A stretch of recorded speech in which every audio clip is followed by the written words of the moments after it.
tanda baik. Tapi kata Rasulullah lanjut, wa in lam yanju minhu, dan jika ia tidak selamat di tempat transit ini, ternyata di tempat transit dia digebukin Pak, di tempat transit dia dipukul oleh aparat setempat, disiksa, fama ba'dahu asyaddu minhu, maka itu pertanda apabila ia sudah sampai di destination resminya, di tempat tujuannya, dia akan mengalami penyiksaan yang lebih dahsyat daripada itu. Hari-harinya akan sangat berat lebih daripada tempat dia transit. La haula wala quwata illa billah. Ini hadis akan saya sebutkan saat roh lepas, nanti saya ceritakan bagaimana roh lepas. Apa jeritan roh di dalam kubur nanti setelah dia menjalani proses tanya jawab dengan malaikat Munkar dan Nakir. Kenapa setiap roh seperti roh yang beriman, setelah diperlihatkan kepadanya apa yang diperlihatkan, dia berdoa, Allahumma ajjilis sa'ah, ya Allah cepatkanlah kiamat, segerakanlah kiamat. Apa yang dilihat oleh orang-orang beriman ini selepas tanya jawab dengan malaikat Munkar dan Nakir selesai, sehingga dia berdoa, Allahumma ajjilis sa'ah, ya Allah segerakan kiamat. Sesuatu yang semua hati menginginkan, sesuatu yang seluruh nafsu merindukan. Kita uraikan nanti. Lalu kenapa roh orang kafir, roh orang-orang munafik, penjahat-penjahat ketika hidup di bumi, ketika selesai pertanyaan jawab dengan malaikat Munkar Nakir di alam kubur, lalu diperlihatkan kepadanya apa yang pantas untuk dia lihat sebagai akibat hasil daripada amalannya yang hitam ketika hidup di dunia, lalu dia berdoa kepada Allah. Pak, berdoa di alam kubur loh ini. Siapa yang berdoa? Si kafir, si munafik, si mujrim, si ahli maksiat. Dia berdoa, Allahumma ajjilis sa'ah, Allahumma ajjilis sa'ah, ya Allah lambatkanlah kiamat, lamakanlah lagi datangnya kiamat. Kenapa? Padahal dia tahu dia akan disiksa di dalam kubur, dia mengalami siksaan yang berat. Baginya itu lebih baik daripada harus bertemu dengan tempat yang diperlihatkan kepadanya. Makanya hadis ini, faman naja minhu, siapa yang selamat di tempat transit ini, fama ba'dahu aisar minhu, kehidupan setelahnya lebih mudah baginya, lebih ringan dan lebih nyaman. Fa in lam yanju minhu, jika ia tidak termasuk orang yang selamat di tempat transit itu, yaitu alam barzakh ini, fama ba'dahu asyaddu minhu, maka itu pertanda kehidupan setelahnya, yaitu alam dari padang mahsyar dan seterusnya, asyaddu minhu, lebih berat baginya.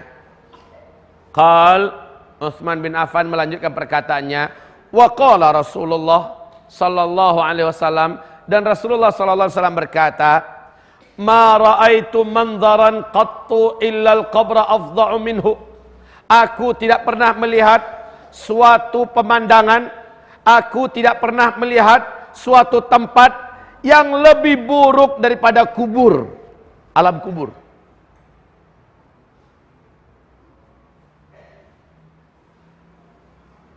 Nabi sudah pernah dibawa jalan-jalan ke surga. Nabi telah pernah dibawa keliling dari Masjidil Haram ke Masjidil Aqsa. Sempat naik ke lapis langit pertama, kedua, ketiga, lalu sempat melihat kondisi neraka. Apa sabda Rasulullah tentang pengalaman spiritualnya saat dia dibawa oleh malaikat Jibril dan malaikat Malik menuju ke alam kubur, yaitu alam barzakh? Pemandangan yang dilihatnya membuat beliau menangis terseduh-sedan. Ketika dia terjaga atau terbangun, istrinya bertanya, apa yang menyebabkan engkau sebegini berat tangismu? Salah satu jawaban Nabi, ma ra'aitu manzaran afza, ya, afza'u minhu, aku tidak pernah menemukan adanya pemandangan yang lebih menakutkan, adanya pemandangan yang lebih mengerikan melebihi pemandangan yang ada di alam barzakh, yaitu alam kubur. Tentu saja khusus untuk para penjahat, untuk orang kafir. Apa yang akan dialami oleh roh, insya Allah kita uraikan. Kalau seandainya waktu kita cukup untuk pagi ini, kita akan sampaikan. Baik, ma'asyiral muslimin yang kami muliakan, mari saya bacakan sebuah hadis yang panjang dari riwayat Imam Muslim.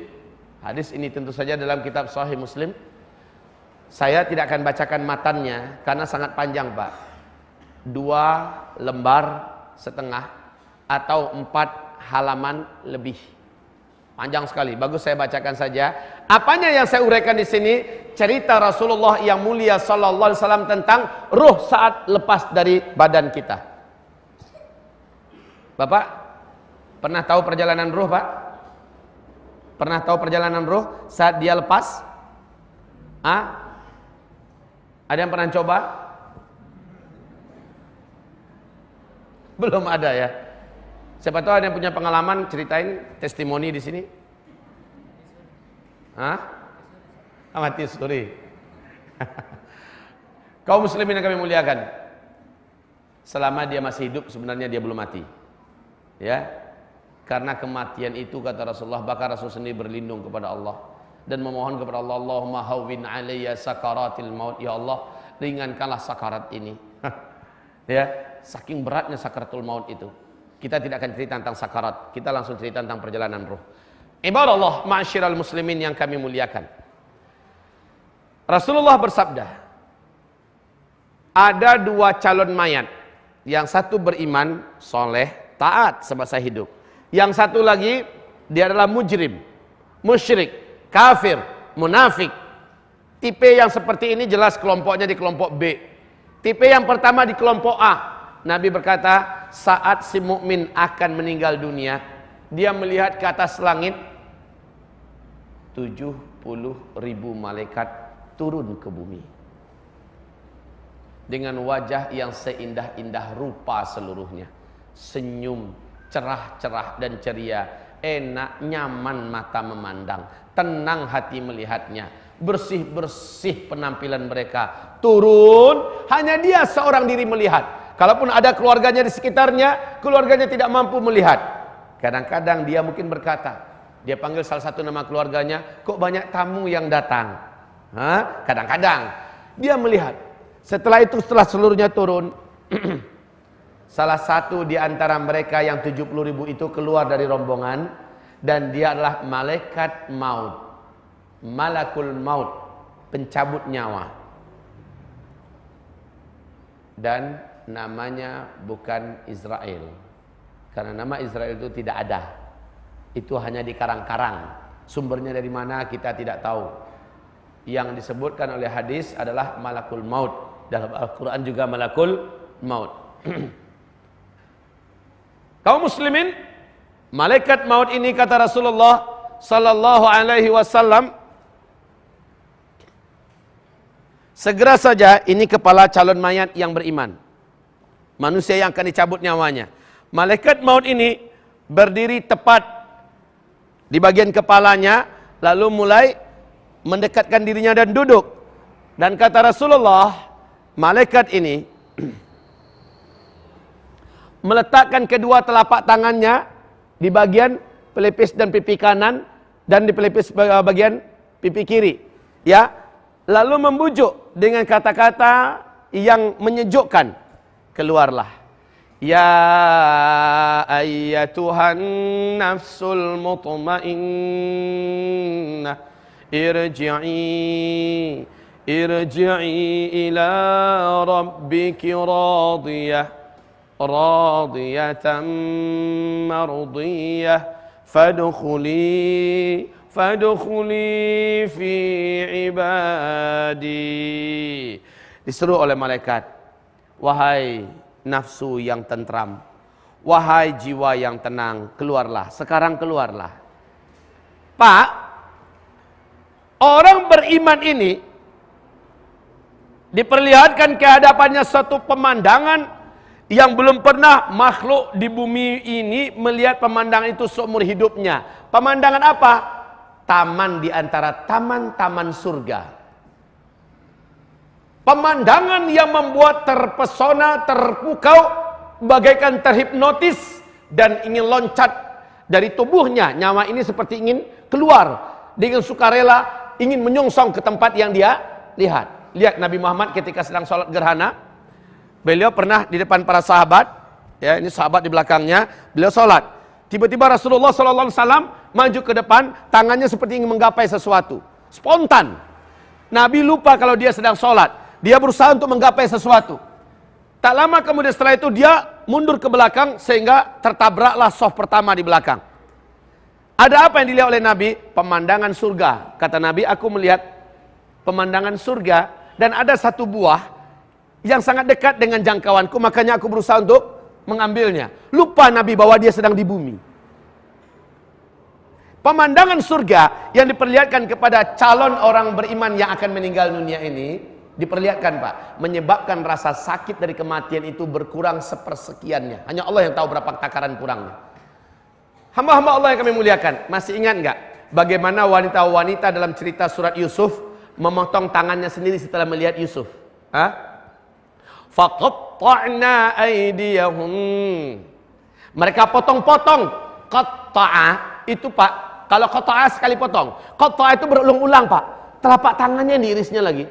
Sekejap pun dia tidak mau mengedipkan matanya. Tidak mau melewati momen yang sempurna ini. Mungkin Pak, kalau dia ada sekarang, tabrakan di mana-mana mobil.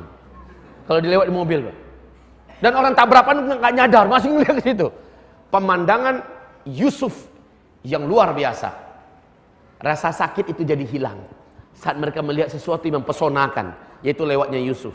Faqatta'na aydiyahunna. Kapan mereka sadari? Saat Yusuf sudah hilang dari pandangan mereka, baru seluruh mereka menjerit. Orang beriman diperlihatkan kepadanya pemandangan surga yang menyebabkan dia betul-betul merasa terkurangi rasa sakitnya. Apalagi mujahid yang terbunuh di medan jihad, yang bernilaikan syahid, sakitnya bagaikan yang dicubit saja, kata Rasulullah sallallahu alaihi wasallam. Jadi malaikat ini mengeluarkan dengan perlahan-lahan, sementara roh sendiri melihat tempat yang disediakan untuknya di pemandangan yang dilihatkan kepadanya, dia sudah betul-betul ingin menuju ke situ dan dengan sukarela untuk lepas Pak. Malaikat hanya membantu mengeluarkan. Maka keluarlah roh itu bagaikan rambut yang ditarik dari tepung yang kering. Selai rambut, lunak malaikat mengeluarkannya. Enggak melawan Pak. Setelah itu, malaikat yang 70.000 yang lain langsung sigap memandikannya dengan air yang dibawa dari langit. Roh ini dimandikan dan langsung dibungkus dengan kain yang dibawa dari surga, sehingga roh ini yang memang sudah wangi dan harum bertambah sempurna kewangiannya, harumnya. Lalu mereka, kata Rasulullah, disolatkan oleh 70.000 malaikat yang datang dari langit untuk menyongsong dan menjemput nyawanya. Subhanallah. 70.000 malaikat mendoakan, menyolatkan kaum muslimin. Rasulullah sallallahu alaihi wasallam bersabda, 100 orang beriman saja, 100 orang beriman saja menyolatkan seorang muslim, haram baginya azab kubur. Lah malaikat itu orang beriman enggak? Orang beriman. Berapa jumlahnya? 70.000. Siapa yang akan disolatkannya? Mukmin. Mukmin, orang yang beriman, yang prestasinya semasa hidup benar-benar membuat ridha seluruh makhluk yang ada di langit dan ridha orang-orang beriman yang ada di sekitarnya di bumi. Kemudian setelah selesai dikafani, disolatkan 4 kali takbir, kemudian dibawa ke langit. Sepanjang perjalanan, para malaikat-malaikat ini, kata Rasulullah, saling bercerita, si fulan ini ahli tahajud. Yang lain berkata, si fulan ini sangat menjaga sholat 5 waktunya. Yang lain bercerita kepada yang lain, yang kami tahu si fulan ini sangat berbakti kepada kedua orang ibu bapak kandungnya. Yang lain berkata, si fulan ini Masya Allah sangat pandai menjaga hubungan tali silaturahim. Yang lain berkata, si fulan ini yang saya tahu adalah orang yang paling dermawan, hobi berinfak dan bersedekah kemana-mana karena Allah. Yang lain lagi berkata, Masya Allah, yang saya tahu si fulan ini sangat menjaga saum Senin dan Kamisnya. Kalau ada ayyamul bait, dia akan jaga puasanya. Tidak ada peluang-peluang puasa yang ada ditawarkan dalam Islam, melainkan dia mengerjakannya. Dia adalah ahli puasa. Pokoknya Pak, kebaikan apa yang rutin hamba ini lakukan semasa hidup di dunia menjadi bahan perbincangan yang indah di lidah para malaikat. Sampai di langit dunia, kata Rasulullah SAW, roh ini malaikat mengetok pintu penjaga gerbang langit dunia. Malaikat-malaikat penjaga langit dunia bertanya, siapa yang kalian bawa ini? Alangkah harumnya, alangkah wanginya. Maka malaikat-malaikat yang mengiringi ini menjawab, ini adalah fulan, dia dari Sidoarjo, dia adalah keturunan Anu, dia lahir dalam keadaan begini, lalu dia memeluk Islam, lalu dia mengamalkan dalam Islam amalan ini. Semua kebaikannya diceritakan oleh para malaikat itu dengan penuh semangat. Apa kata malaikat-malaikat penjaga langit dunia? Kalau begitu stop dulu, izinkan kami ikut menyolatkannya. Dibukalah pintu gerbang langit dunia, dan roh ini pun disolatkan oleh seluruh malaikat yang ada di lapis langit dunia. Allahu Akbar. Tambah berapa jumlahnya? Allahu a'lam. Disolatkanlah roh yang beriman ini. Lalu dibawa ke langit yang kedua. Begitu juga kasusnya sampai ke langit yang ketujuh, Pak. Setiap lapis langit kita disolatkan oleh para malaikat. Masya Allah. Sampai di lapis langit ketujuh, terdengarlah suara dari arasy. Allah Subhanahu wa taala berfirman, ini hadis sahih Muslim ya. Allah Subhanahu wa taala berfirman, telah aku ketahui hambaku ini dan aku telah mengakui atau menerimanya.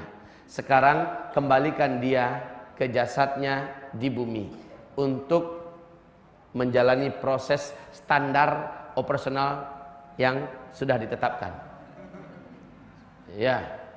Maka kembalilah roh ini dibawa ke bumi, dan diharapkan Rasul mengatakan, segerakanlah kamu menyelenggarakan jenazah orang yang meninggal dunia, agar ketika malaikat di langit dah selesai, roh ini dibawa, si jasad juga sudah ada di kuburan. Nah, jadi tinggal masukkan saja kaum muslimin.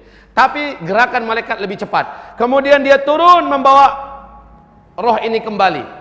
Saat itu Allah mengizinkan, hanya saat itu, karena hadisnya sahih ya, Allah mengizinkan si roh ini melihat jasadnya di bawah-bawah.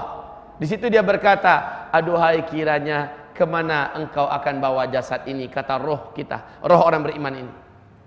Setelah dimasukkan ke liang lahat, ditutup papannya, kaum muslimin, roh tersebut baru akan dimasukkan ke tubuhnya setelah orang yang paling terakhir di langkah ketujuhnya meninggalkan kuburan kita dimasukkan. Saat itu bunyi terompah itu, orang yang terakhir tersebut terdengar oleh roh ini. Coba aja nanti Pak, nggak percaya.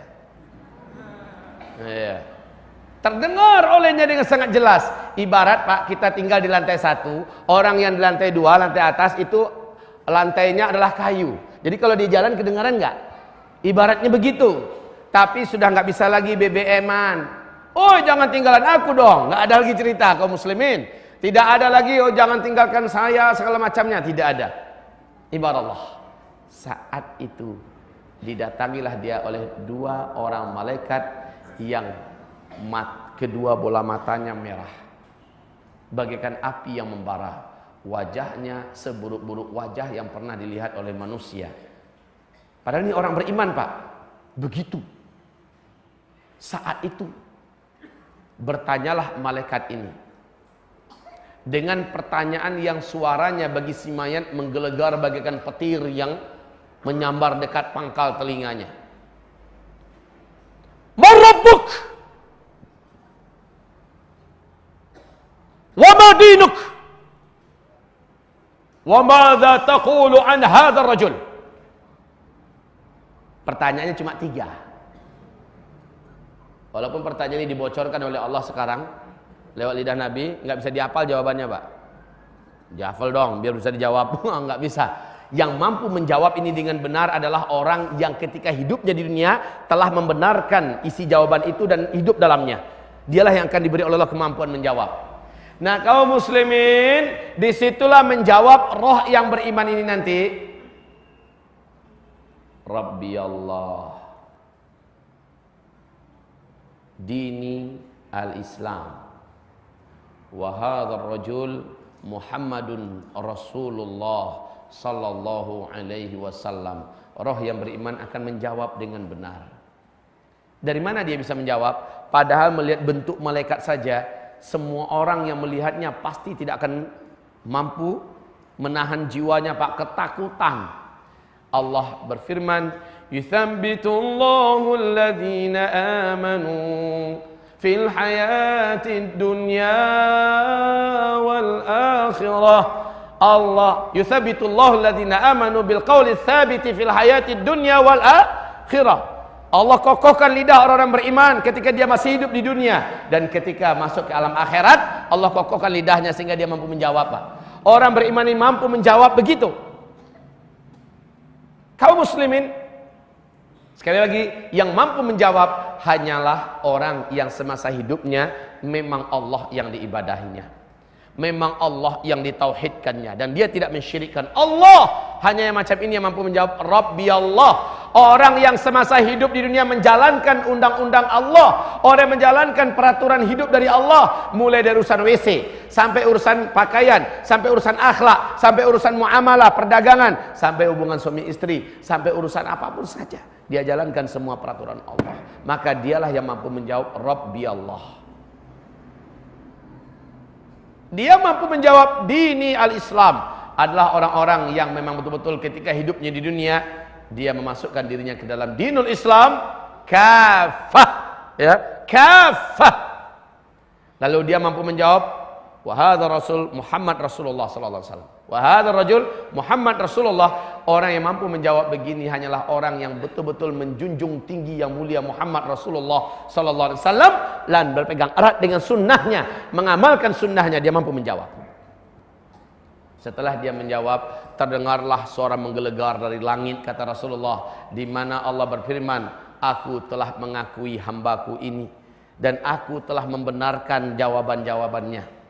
Maka tempatkanlah ia pada tempat yang dijanjikan untuknya." Sesaat setelah itu, wahai hamba-hamba Allah, segera diperlihatkan kepadanya pemandangan neraka. Sebentar kaum muslimin, sebentar. Rasulullah SAW bersabda, tidak seorang pun di antara kalian yang hari ini hidup, dan siapapun yang hidup di bumi ini, melainkan telah Allah tetapkan satu tempatnya di dalam surga. Allah bangunkan satu istana besar yang luasnya 70 mil kali 70 mil. Lihat nanti dalam buku Hadil Arwah ila Biladil Afrah oleh Syekh Ibnul Qayyim Al-Jauzi, yang diterjemahkan ke dalam bahasa Indonesia Tamasya ke Surga. Lihat dalam kitab itu hadis sahih Rasulullah menceritakan setiap orang yang hidup di bumi ini, apakah dia beriman, apakah dia kafir, asal dia hidup di bumi ini, Allah membangunkan untuknya satu rumah di dalam surga atas namanya. Masya Allah, luasnya 70 mil kali 70 mil. Itu baru bangunannya, Pak. Jadi nggak ada apa-apanya ya. Pernah enggak Bapak 1 mil itu berapa, Pak? 1 kilo sekian kata beliau. Saya bantulah sedikit. Anggap saja kita ratakan dulu 1,5 kilo. Karena ada yang mengatakan 1,6, ada yang mengatakan 1,5. Kita ambil yang paling kecil aja dulu dah, yaitu 1,5. Kalikan 70, 105 kilometer. Masya Allah, batu batanya, kata Rasulullah, adalah emas padat. Emas ya, bukan mas. Kalau emas ini emas semua nih. Emas padat luar dalam. Batanya, kaum muslimin. Kemudian pasirnya, semennya, adukannya, yakut, zabarjad, adalah benda-benda mulia yang sangat mahal. Dan itu luasnya 105 km kali 105 km. Subhanallah. Ya, barakallahu fiik. Nah. Oh ya, ternyata ibu di atas juga terbantu. Apalagi saya, Bu. Kaum muslimin,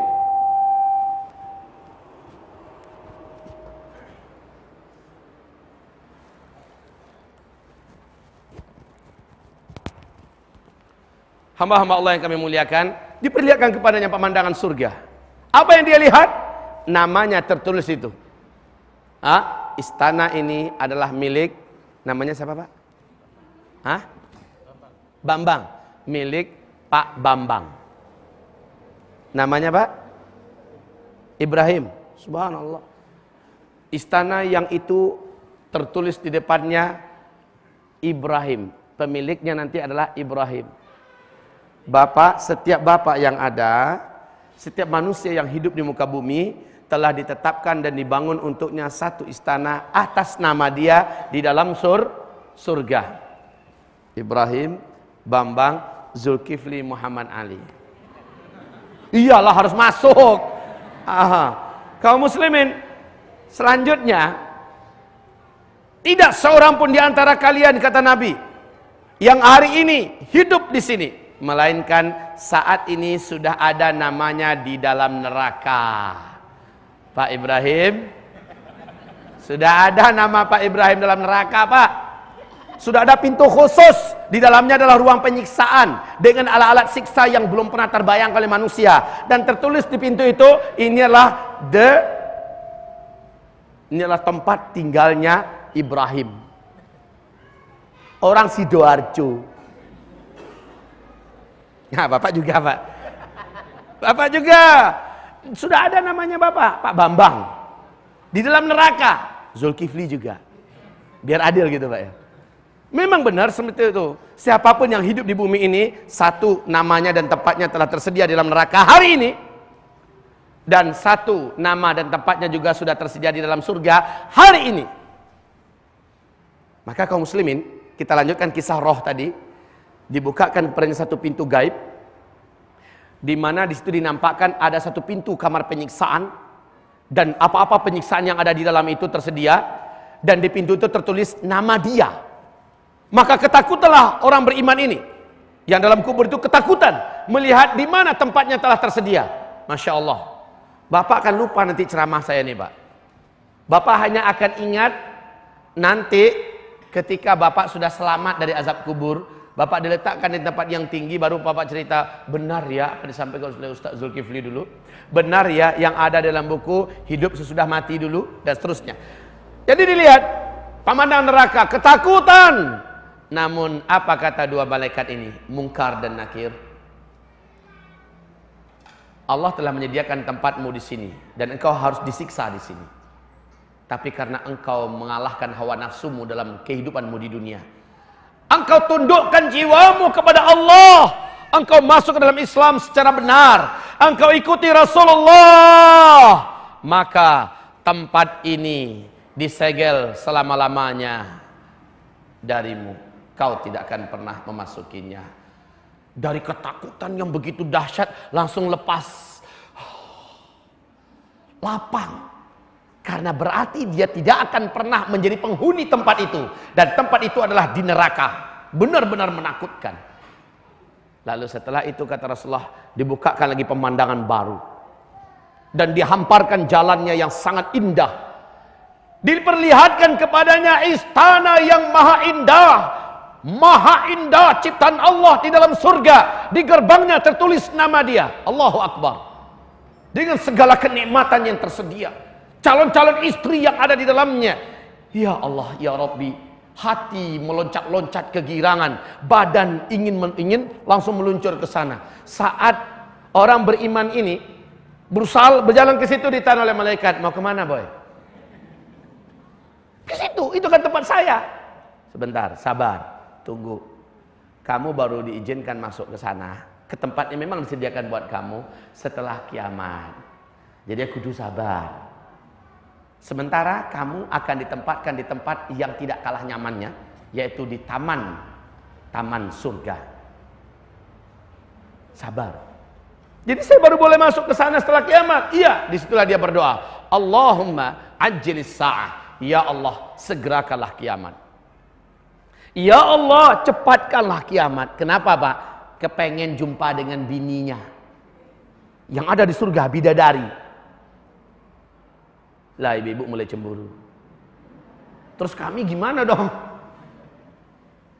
Kabar baik buat ibu, insya Allah.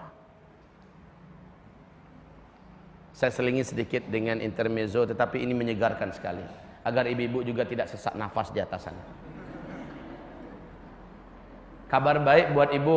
Ibu tahu tidak betapa cantiknya satu orang bidadari? Kata Rasulullah, kalau sempat bidadari tersebut satu orang saja turun ke bumi ini, lalu seluruh laki-laki yang ada di muka bumi ini sempat melihatnya, maka hilanglah seleranya sampai dia mati dengan wanita manapun wanita bumi ini. kemudian langsung putus-putus sarafnya, saraf seksualnya.